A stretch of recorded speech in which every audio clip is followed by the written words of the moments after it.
کربلا کے اندر حضرت حسین رضی اللہ تعالیٰ عنہ اکیلے شہید نہیں ہیں، اپنے لشکر سمیت شہید ہیں۔ میرے دوستو، آج تأثر یہ دیا جاتا ہے جیسے حضرت امام حسین رضی اللہ عنہ اکیلے شہید ہوں، یا ذکر کرتے بھی ہیں باقی شہداء کا تو بس اتنا کہ 72 تن تھے، نہ ان کا تعارف، نہ ان کے نام، نہ ان کی سیرت، نہ ان کا بتانا، نہ ان کا سنانا۔ کیا سیدنا علی المرتضیٰ رضی اللہ تعالیٰ عنہ کی اولادیں اس میں شہید نہیں ہیں؟ حضرت حسین رضی اللہ عنہ کی اولادیں نہیں ہیں؟ حضرت امام حسن کی اولاد نہیں ہے؟ حضرت مسلم ابن العقیل ان کی اولادیں نہیں ہیں؟ اہل بیت کے تقریباً 21 افراد ان 72 تنوں کے شہداء ہیں۔ 51 اور لوگ ہیں، اہل بیت تقریباً 21 کے لگ بھگ ہیں، ان کو بھی ذکر کیا جائے۔ اور اس سے بڑھ کے کہوں کہ حضرت حسین کے ساتھ 9 حضرت علی المرتضیٰ کے بیٹے میدان کربلا کے شہید ہیں، ان کا ذکر کیوں نہیں ہوتا؟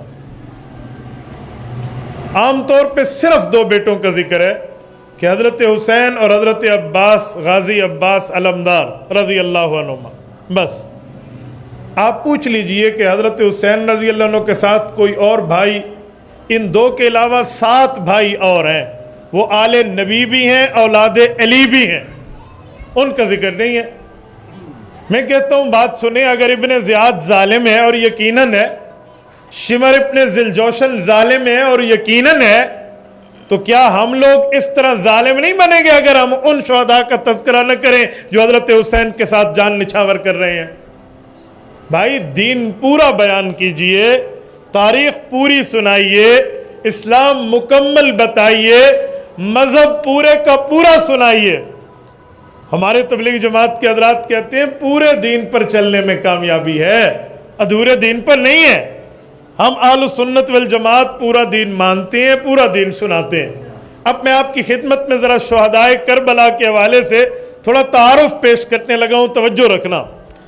حضرت علی المرتضیٰ رضی اللہ تعالیٰ عنہ کی کئی شادیاں ہیں۔ جب شادیاں کئی ہیں تو اولاد بھی زیادہ ہے۔